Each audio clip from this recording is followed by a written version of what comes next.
Addunyaa keessa jiraannu keessatti lubbu qabeeyyii maraaf nageenyi daran barbaachisaadha. Nageenyi lammiilee akka eegamuuf biyyootni addunyaa marti jarmiyaa nagaa dhaabaniifii jiru. Oromoon falaasama sirna gadaa isaa keessatti nageenyi gatii olaanaa qabaachuu isaa sirriitti waan hubateef inni wal beekus inni wal hin beeknes jalqaba gaafa wal argu nagaa wal gaafata jedhu Yuunivarsiitii Finfinneetti qorataa fi barsiisaa kan ta'an Dr. Xilahun Taliilaa turtii FM Finfinnee 92.3 waliin taasisaniin. Oromoon yooma ganamas wal argu.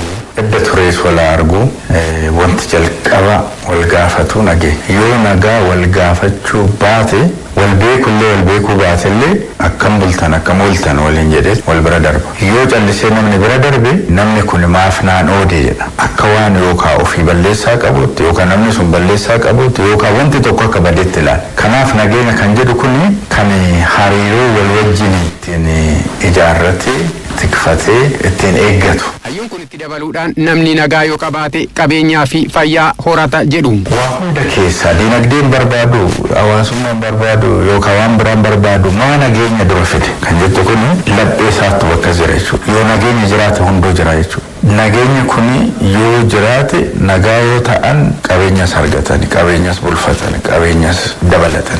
Nagaan yoo jiraate walitti dhufanii nagaa wal gaafatanii jiruuf jireenya walii argan. Yoo nageenyi jiraate bobbaafatanii galan. Kanaaf nageenyi Oromoodhaaf kan jalqabarra kaayate nageenya jechuudha. Oromoon afoola isaa keessatti miilli fi miilli yookiin sunsumni wal bira jirtu walitti bu'uu hin ooltu kan jedhu afoola isaa keessaa ni qaba. Kanaaf Oromoon yoo walitti bu'iinsi uumame aadaa fi duudhaa ittiin wal dhabdee uumamte furatu tolfateera. Innis jaarsummaa jedhama. Wal dhabdeen wayita uumamu gaaddisa odaa jalatti jaarsummaan furmaata argata jedhu Dr. Xilahun. Egaa dubbiin kun uumamte.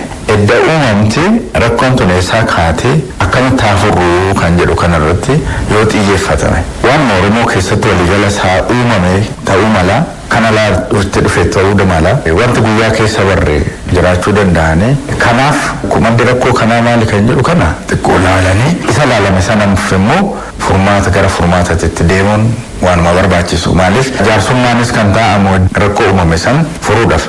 Dubbii eenyutu harkaa qaba eenyutu dubbii tana jechuun dubbii uumamtee qaama lamaatu wal dhabe yoo ta'e gaaddisa sana laalu. Gaaddisa laaluun kun eenyutu dubbii tana qabateedha. Namuma dhugaadhaaf qabee dhugaa jechuun jaarsa keessaa lakkee ebilu nu araarsa ebilu nu araarsu ebilu baabaan ebilu taa dabalamu jedhanii ilaalaameedhaaf kotta dhufeedhaan abbaa ebilu jedhanii wal yaamanii dubbii tana giddu galeessan kaa'anii dhugaa sana muruudhaaf gaaddisni sun murteessaadha. Wal dhabdee uumamu tooftaa duudhaa Oromummaa ganamaatiin furuuf abbootiin gadaa qorattoonni aadaa fi hayyootni cimanii hojjechuu akka qaban hayyoon kun kan isaan dhaamani. Hundumtuu abboottan aadaas hawaasichis waan kun dhimma koo qofaa dhimma dhuunfaa qofaa miti kan walooti milkaa'ina isaati irratti gumaacha akkamiin gochuun qabaa kan jedhu kanaan yoo ilaale kan ta'u waloonis deemee gaaddisuma amma jennu kanaaf ta'a. Kanaaf hordoffiin hanqinoota jiran kallattii adda addaatiin kallattii aadaatiin maal fakkaataa kallattii gara seeratiin maal fakkaataa